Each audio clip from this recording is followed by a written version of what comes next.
Hello दोस्तों, कैसे हैं सभी। सभी का स्वागत है। तो आज ये तीसरी वीडियो है पॉलिटी की, जिसमें पेट को टारगेट करके, और यूपी पुलिस तो बिल्कुल ऑटोमेटिक इसमें टारगेटेड है ही है। तो जो आज की वीडियो में बना रहा हूँ ये, इसमें लगभग जो मैंने टॉपिक लिए हैं उद्देश्य का लिया है और संविधान के भाग लिए हैं। दोनों से लगभग एक एक क्वेश्चन कभी भी आ जाता है।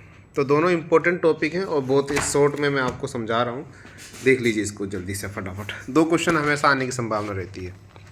पहले संविधान की उस प्रस्तावना, जो हम लोग जानते होंगे संविधान की प्रस्तावना या उद्देश्य का भी जिसको बोला जाता है, ठीक है। तो वो आपने किताबों के कभी कभी लास्ट पेज और फर्स्ट पेज पे लिख देखी होगी, लेकिन मैंने ये पूरे लिख दिया। आप इसको पढ़िएगा। देखो, कई बार हम इतना पढ़ लेते हैं लेकिन हमें प्रस्तावना पता ही नहीं होती।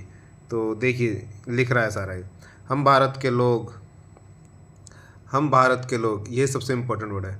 भारत को एक संपूर्ण प्रभुत्व संपन्न, समाजवादी, पंथनिरपेक्ष, लोकतंत्रात्मक गणराज्य बनाने के लिए तथा उसके समस्त नागरिकों को सामाजिक, आर्थिक और दिलाने के लिए राजनीतिक न्याय तथा विचार, अभिव्यक्ति, विश्वास, धर्म और उपासना की स्वतंत्रता, प्रतिष्ठा और अवसर की समता प्राप्त कराने के लिए तथा उन सब में व्यक्ति की गरिमा और राष्ट्र की एकता और अखंडता सुनिश्चित करने वाली बंधुता बढ़ाने के लिए दृढ़ संकल्प होकर अपनी संविधान सभा द्वारा 26 नवंबर 1949 को ऐतैत द्वारा संविधान को अंगीकृत, अधिनियमित और आत्मार्पित करते हैं।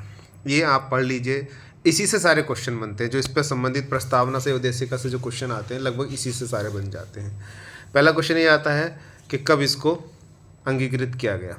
तो अंगीकृत वाला क्वेश्चन का आंसर ये हो गया, 26 नवंबर 1949 को संविधान सभा द्वारा संविधान को अंगीकृत किया गया, संविधान को। फिर जो अब आगे जो क्वेश्चन बनते हैं वो मैंने इधर बताए हैं। देखो, क्वेश्चन बना दिए हैं। अब ये क्वेश्चन मैं आपको ऊपर सारे दिखा दूँगा, इसका आंसर सबको दे। ये उद्देश्य प्रस्ताव था। इसी जो जवाहरलाल नेहरू ने 13 दिसंबर 1946 को प्रस्तुत किया था संविधान सभा में, और इसी उद्देश्य प्रस्ताव को बाद में 26 जनवरी 1947 को पारित कर दिया गया संविधान सभा द्वारा, और इसी को बाद में हमने संविधान की प्रस्तावना के रूप में स्वीकार कर लिया। तो ये वाला क्वेश्चन कई बार आया है कि उद्देश्य प्रस्ताव कब पारित हुआ। 22 जनवरी 1947। कब प्रस्तुत हुआ? 13 दिसंबर 1946। ठीक है। अब अगला क्वेश्चन आता है, प्रस्तावना में 42वें संविधान संशोधन 1976 द्वारा जोड़े गए शब्द कौन कौन से थे? 3 शब्द जोड़े गए थे, समाजवादी, पंथ निरपेक्ष और अखंडता। देखिए, मैं आपको दिखाता हूँ।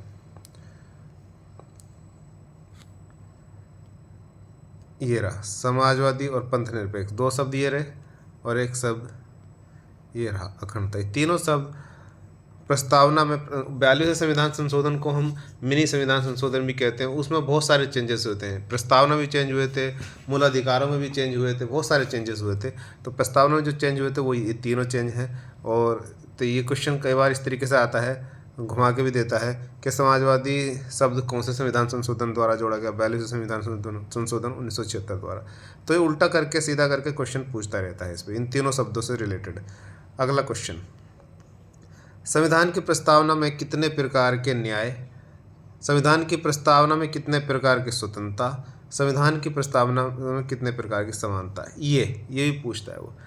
कितने प्रकार के न्याय हैं? 3 प्रकार के। वो मैं अभी ऊपर दिखाऊंगा। कितने प्रकार की स्वतंत्रता है? 5 प्रकार की। कितने प्रकार की समानता है? 2 प्रकार की। ये ऊपर देख लीजिए, और ये ऊपर से देख के आप इनको लिख भी लीजिएगा। ठीक है। देखो, सबसे पहले करते हैं कितने प्रकार के न्याय हैं। वहाँ पर मैंने बोला 3 प्रकार के न्याय, ये लिख रहा, सामाजिक, आर्थिक और राजनीतिक न्याय। ये 3 प्रकार के तो न्याय हैं। कितने प्रकार की स्वतंत्रता है? 5 प्रकार की। कौन कौन सी? विचार, अभिव्यक्ति, विश्वास, धर्म और उपासना की स्वतंत्रता। 1 2 3 4 5, 5 प्रकार की ये स्वतंत्रता होगी।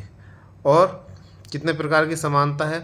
प्रतिष्ठा और अवसर की समानता, 1 और 2, 2 प्रकार की समानता है। इस तरीके से क्वेश्चन पूछे जाते हैं। ठीक है। तो ये हमारी प्रस्तावना संबंध, और भी क्वेश्चन बन सकते हैं, लेकिन जो आपके एग्जाम में जो पूछे जाते हैं अक्सर, मैं वो क्वेश्चन बता रहा हूँ। एक इसमें थोड़ा विवादित क्वेश्चन है।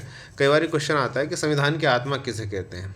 तो संविधान की आत्मा डॉक्टर भीमराव अम्बेडकर को अकॉर्डिंग जो हम कहते हैं संवैधानिक उपचारों का अधिकार, जो अनुच्छेद 32 में है, उसको कहा जाता है। लेकिन अगर क्वेश्चन केवल ये आ जाए संविधान की आत्मा किसे कहते हैं, उसमें डॉक्टर भीमराव अम्बेडकर का जिक्र ना हो, तो प्रस्तावना को हम संविधान की आत्मा कहते हैं, जिसको उत्तर प्रदेश के आयोग ने सही माना है। मतलब इसमें अलग अलग तरीके से आंसर हो सकते हैं, लेकिन आयोग जो उत्तर प्रदेश गवर्नमेंट का आप जो भी एग्ज़ाम दे रहे हैं, क्योंकि आयोग अगर नॉर्मल क्वेश्चन आए कि संविधान की आत्मा किसे कहते हैं तो प्रस्तावना है, और ये बोल दे कि डॉक्टर भीमराव अंबेडकर के अनुसार संविधान की आत्मा क्या है, तो वह संवैधानिक उपचारों का अधिकार, जो कि अनुच्छेद 32 में है। ठीक है, मूल अधिकारों में। तो ये प्रस्तावना से संबंधित कुछ क्वेश्चन थे। चलिए अब आते हैं हम संविधान के भाग। इनसे संबंधित एक क्वेश्चन बहुत आता है, हमेशा ही आ जाता है, इम्पोर्टेंट है, रटन। देखो मैं इसकी ट्रिक भी बता सकता था, लेकिन ट्रिक से उतना जल्दी उतना अच्छा होता नहीं। इसको मैं थोड़ा सा आपको समझा रहा हूँ, समझाऊंगा तो शायद आपको ज़्यादा आसानी से ही समझ में आ जाएगा और याद करने रटने की जरूरत नहीं पड़ेगी, आप समझ पाओगे। पहली बात, संविधान के भाग कितने क्रमानुसार, अगर क्रमांक देखेंगे तो टोटल 22 हैं, गणना की दृष्टि से करेंगे तो 25 भाग हैं। ठीक है, अब इन भागों को कुछ इस तरीके से समझ लीजिए, जैसे मैं अभी रीजनिंग में पढ़ा रहा था कि 4 मंजिला मकान है, तो इसी तरीके से मान लीजिए 22 मंजिला मकान है। तो पहले मंजिल जो ग्राउंड फ्लोर उसमें कौन रहता है, दूसरे मंजिल पे कौन रहता है, तीसरी मंजिल पे कौन रहता है। मान लो पहली मंजिल पे, सबसे पहली मंजिल पे कौन है, ऐसा है कि जो ऊपर की सारी मंजिलों में है उन सब का जिक्र है। उसी तरीके से इसको देखिए, संविधान का भाग 1, भाग 1 में क्या है, संघ और उसके राज्य क्षेत्र। देश क्या है हमारा भारत, इस देश में क्या है, केंद्र सरकार है, राज्य सरकारें हैं, मतलब देश है और उसका सभी राज्य हैं, यही तो है। तो इसी तरीके से जब आप किसी घर में जा रहे हो, मान लो 22 मंजिला मकान है और उसकी पहली मंजिल में जा रहे हो, तो पहली मंजिल पे क्या जिक्र रहेगा, तो सबसे जब ग्राउंड फ्लोर में जाओगे तो उसमें लिखा रहेगा आप ऊपर के 22 फ्लोर में कौन क्या क्या है, या ये मतलब जो 22 मंजिली बिल्डिंग है ये किस तरीके से बनी हुई है और इसमें कितने फ्लोर है, ऐसे कुछ करके जानकारी है। तो उसी तरीके से इसके भी संविधान भाग 1 में ये है कि संघ और उसका राज्य क्षेत्र क्या क्या है। देखो ये क्रम से है, इसको चीज़ें को समझनी है। संघ और राज्य क्षेत्र हो गया। अब जब ऊपर जाएंगे हम सब और जानकारी क्या होगी, सेकंड वाले फ्लोर पे हम क्या कहेंगे, कितने मतलब कितने लोग इन 22 फ्लोर में, मतलब 22 मंजिली बिल्डिंग में रहते हैं। तो इस तरीके से कि कितने नागरिक टोटल। तो भाग 2 में क्वेश्चन क्या बनते हैं, तो क्वेश्चन भी समझ लीजिए। संघ और उसके राज्य क्षेत्र के बारे में जानकारी किस भाग में दी गई, भाग 1 में, ये क्वेश्चन आता है। नागरिकता के संबंध में जानकारी किस भाग में दी गई, भाग 2 में, ये क्वेश्चन बनता है इस तरीके से। अच्छा, अब आपको मैं देखो ये याद भी करा के चल रहा हूँ, किस अकॉर्डिंग याद करना है कि भाग 1 में संघ और उसका राज्य क्षेत्र है। बिल्डिंग समझिए, अपने दिमाग में इमेजिन कीजिए कि 22 मंजिला इमारत है, 22 मंजिला इमारत है, तो आप दिमाग में जो इमेजिन करेंगे तो आप समझ में, पहले मंजिल पे वही पहले वाले ग्राउंड फ्लोर पे सारी जानकारी कि पूरी मंजिल, पूरी बिल्डिंग, उसके कितने कमरे, कितने ये, इसी तरीके से दूसरे में कितने लोग इसमें रहते हैं, नागरिकता। अब जब नागरिक आ गए तो उनके कुछ अधिकार भी होने चाहिए। तो हमने भाग 3 में क्या है, मौलिक अधिकार है। अब मौलिक अधिकार हो गए, कुछ अधिकार फिर उनको ऐसे भी दिए गए हैं जो राज्य की मतलब राज्य के ऊपर निर्भर है, राज्य जब चाहे उनको देगा। तो उनको किस तरीके से दिए गए, राज्य के नीति निर्देशक सिद्धांत में जितने भी अधिकार हैं वो राज्य की सुविधा के अकॉर्डिंग है। राज्य देना चाहे तो दे, ना देना चाहे तो ना दे। तो ये, अब इसको देखो, हम 4 को याद कर लीजिए मन में।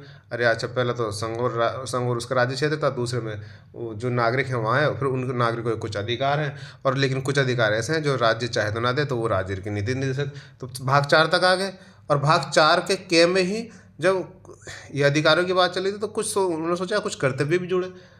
यह लक्ष्य भी क्वेश्चन आता है, मौलिक कर्तव्य कब जोड़े गए, 76वें संविधान संशोधन द्वारा जोड़े गए।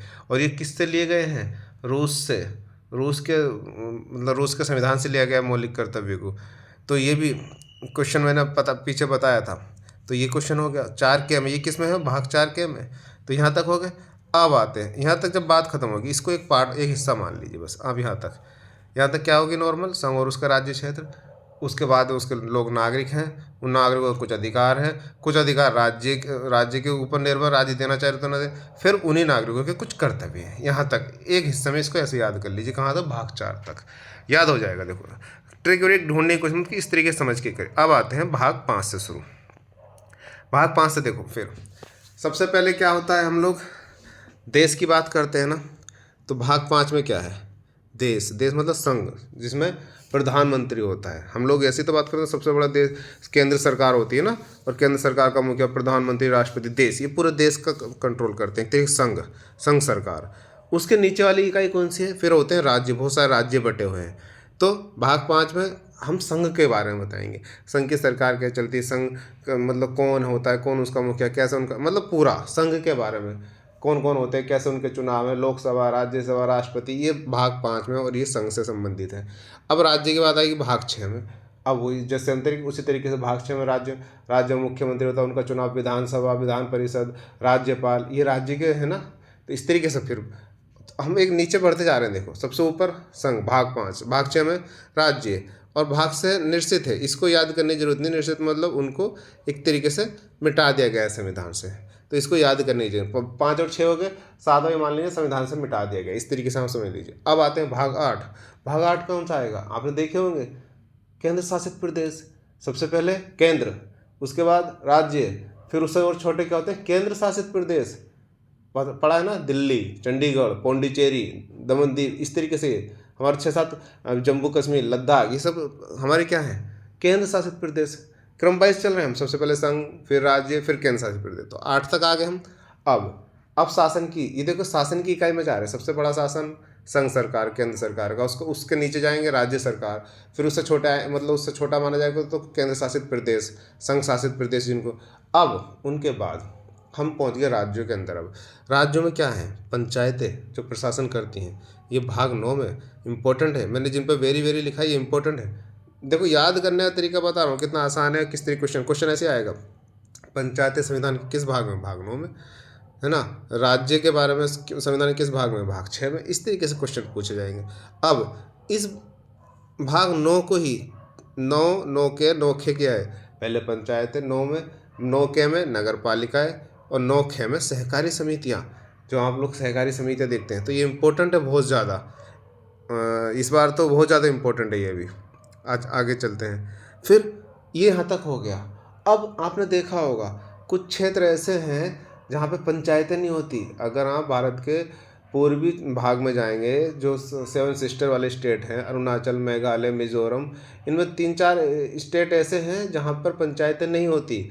और वहाँ पे क्या चलता है, उनको अनुसूचित एवं जनजाति क्षेत्र घोषित किया गया है। तो वहाँ पर राज्यपाल ने, वहाँ पर राष्ट्रपति एक तरीके से उनको वो क्षेत्र घोषित कर सकता है, राष्ट्रपति की वहाँ पे पावर होती है। तो ऐसे कुछ क्षेत्र या उन क्षेत्रों का प्रशासन, अब हम उन क्षेत्रों का प्रशासन की बात कर रहे हैं जो अनुसूचित और अनुसूचित जनजातीय क्षेत्र हैं। तो वो जो हम बात कर रहे थे ना प्रशासन की, अब देखो प्रशासन वाली बात चली। सबसे पहला प्रशासन संघ का, फिर राज्य का, फिर केंद्र शासित प्रदेश का, फिर पंचायतें प्रशासन करते हैं, नगर पालिकाएँ, फिर से अब जनजातीय क्षेत्र। यहाँ तक प्रशासन में आ गए। देखो अब यहाँ तक इसको ब्रेक कर दीजिए, फिर से 1-2 हिस्से में ब्रेक। ये प्रशासन की बात हो गई। कितने टाइप का हमारा है प्रशासन, केंद्र, राज्य, केंद्र शासित प्रदेश, पंचायतें, नगर पालिका, समितियाँ, और अनुसूचित जनजाति और अनुसूचित जाति और जनजाति क्षेत्र। ठीक है, अब इसके आगे चलते हैं। 10 भाग तक हो गए हम। अब जब ये सब चीज़ें हमें पता लगी, अब हम क्या कहेंगे, संघ और राज्यों के बीच क्या संबंध है। संघ और राज्य के बीच जो संबंध है वो पूछा जाए तो वो भाग 11 में। अब ये जो थोड़े से इनको चाहे आप याद ना करें। 12 में वित्त एवं संपत्ति इतना इम्पोर्टेंट नहीं आता है। भारत के राज्य क्षेत्र के भीतर व्यापार इतना इम्पोर्टेंट नहीं, इसको छोड़ सकते हैं। संघ और राज्यों के अधीन सेवाएं इतना इम्पोर्टेंट नहीं है, नहीं आता है, ज़्यादा छोड़ सकते हैं। अब आते हैं हम सीधा ये 14 के अधिकरण। जो अधिकरण कुछ ऐसे हमने, हमारे वह है ना संस्थान है, मतलब जो अधिकरण की तरह कार्य करते हैं। एक उच्च न्यायालय और सर्वोच्च न्यायालय है, ये तो हमारे बड़े सुप्रीम, लेकिन इनसे नीचे भी सभी विभागों में या ऐसे हम कुछ संगठन गठित किए गए हैं जो न्यायालय की तरह कार्य करते हैं, तो उनको हम अधिकरण बोलते हैं। तो ये क्वेश्चन कई बार आया है, ये अनुच्छेद 14 के में है। ठीक है, अब यहाँ तक जैसे चीज़ हो गई। अब कुछ निर्वाचन बताए गए। अब उन जो ऊपर हमने सारी चीज़ें, तो भाग 15 में निर्वाचन, मतलब इनको आगे को आप नॉर्मल ले सकते हो, इसको याद कर सकते हो। 14 के में अधिकरण है, 15 में निर्वाचन। निर्वाचन मतलब कैसे निर्वाचन होता है, निर्वाचन आयोग कौन है, मतलब निर्वाचन आयोग के बारे में सारी। 17 को भी छोड़ सकते हो, 16 को छोड़ सकते हो। 17 राजभाषा इम्पोर्टेंट है। 18 आपात उपबंध, इमरजेंसी वाला, ये भी इम्पोर्टेंट है। तो इनको ऐसे याद कर सकते हो 2 को। और इसके अलावा क्या है, ये इतने इंपॉर्टेंट आगे को नहीं है, आप चाहो तो इनको रटें चाहे ना रटें। तो 10 तक इंपॉर्टेंट, 10 के बाद 10 तक मैंने आपको याद करने बता दिया, और उसके बाद आप इनको जो इंपॉर्टेंट उनको देख लीजिए, इन्हीं से क्वेश्चन आ जाता है। तो ये छोटी सी वीडियो थी, इससे लगभग 2 क्वेश्चन बन जाते हैं। क्वेश्चन यही बनते हैं कि राजभाषा किस भाग में है, भाग 17 में है।